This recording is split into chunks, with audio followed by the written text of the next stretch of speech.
वाकई में एम्स की जो जमीन है वहां पर यह बन पाई या फिर जमीन ही गलत अलॉट की गई है। अब तो खबर यह भी कि आरजेडी की सत्ता में आने के बाद आरजेडी उस इलाके में बनवाना चाहती क्योंकि आरजेडी का प्रभुत्व भी वहां पर अच्छा खासा है। देखिए एक्चुअली राजनीति तो दोनों दल कर रहे हैं। हाँ, इसमें कोई डाउट ही नहीं है। हाँ आता हूं सर, आता हूं। देखिए सर, राजनीति दोनों दल कर रहे हैं क्योंकि बीजेपी जेडीयू के साथ भी थी। आपको जो भी सॉर्ट आउट करना था उस समय करना चाहिए था जब आप सत्ता में थे। आप बहाना नहीं चलेगा कि जब आप साथ में थे तो उन्होंने तो भी रोक लिया। जब आप सत्ता में साथ भागीदार हैं, डबल इंजन की सरकार थी, बिहार में भी थी, केंद्र में भी आपकी सरकार थी, तो समस्या आपने सॉल्व क्यों नहीं किया? और अगर समस्या सॉल्व नहीं हो रही थी तो उस समय फिर आपने बयान क्यों नहीं दिया जो आज बयान दे रहे हैं? दूसरी बात, जो जेडीयू ने जो जगह अलॉट की, ये बात भी सबसे जो जानकारी है कि इतनी भराई के बाद बहुत समय लगेगा। लेकिन मैं कहता हूं कि क्या तकनीक इतनी नहीं आ गई है? हिमालय में भारत सरकार खुदाई कर दे रही है और रेलवे का विस्तार कर रही है, इतने बड़े बड़े पुल बना रही है। एक हॉस्पिटल बनाने में इनकी जमीन ऊंचाई तक लाने में क्या दिक्कत है? नीचे पार्किंग बनाओ, व्यवस्था करो। भारत की इंजीनियर इस मामले में सक्षम है, वो वहां भी बना देंगे, मैं गारंटी लेता हूँ।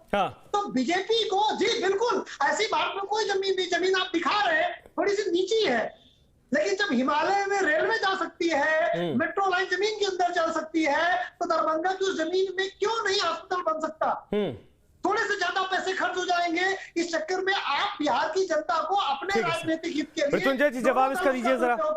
मृत्युंजय जी जवाब इसका। इन्होंने कहा कि डबल इंजन की सरकार थी, उसके बावजूद ये नीतीश कुमार बार बार बोल रहे हैं कि जो हमसे कहा गया वो हमने कर दिया। इनका जवाब देखिए, भारत की सरकार आज कहीं भी कुछ भी करने को तैयार है, लेकिन मंशा ये है कि जहाँ हम कर रहे थे, जहाँ हमारी संरचना खड़ी हो गई थी, जहाँ पहले से मोड बन चुका था, आप एकाएक अपनी सुविधा के लिए आप सरकार के कार्य को डिस्टर्ब करने के लिए, मोदी जी की उपलब्धि न हो जाए इसकी डिस्टर्ब करने के लिए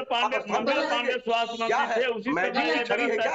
आप सरकार चला रहे हैं मैजिक? क्या बंदर बाट चल रही है क्या बिहार के साथ?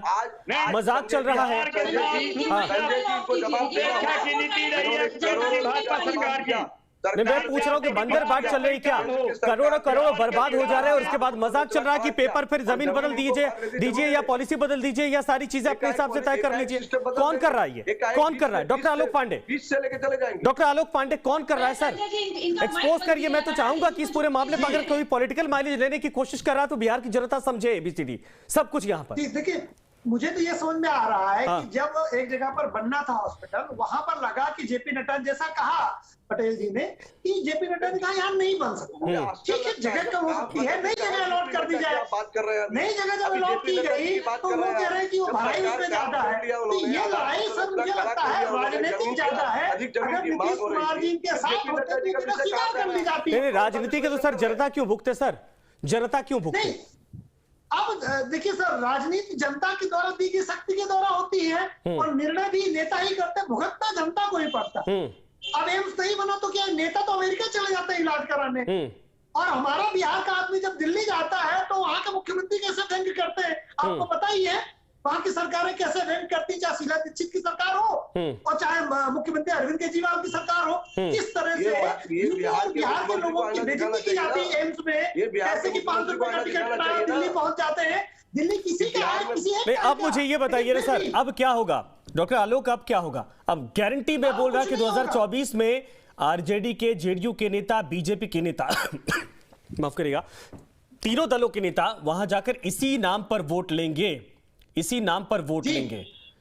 जी संजय जी, आप केवल राजनीति होगी। देखिए बिल्डिंग बनी नहीं और एम्स बना नहीं, लेकिन इसमें वोट कैश करना शुरू कर देंगे। जेडीयू कुछ कहेगी, आरजेडी कुछ कहेगी, बीजेपी कुछ कहेगी, जनता कंफ्यूज होगी और कुल मिला के वोट फिर दे देगी, फिर प्रोफेसर साहब जवाब सर इसका। कुछ नहीं, प्रोफेसर साहब जवाब इसका।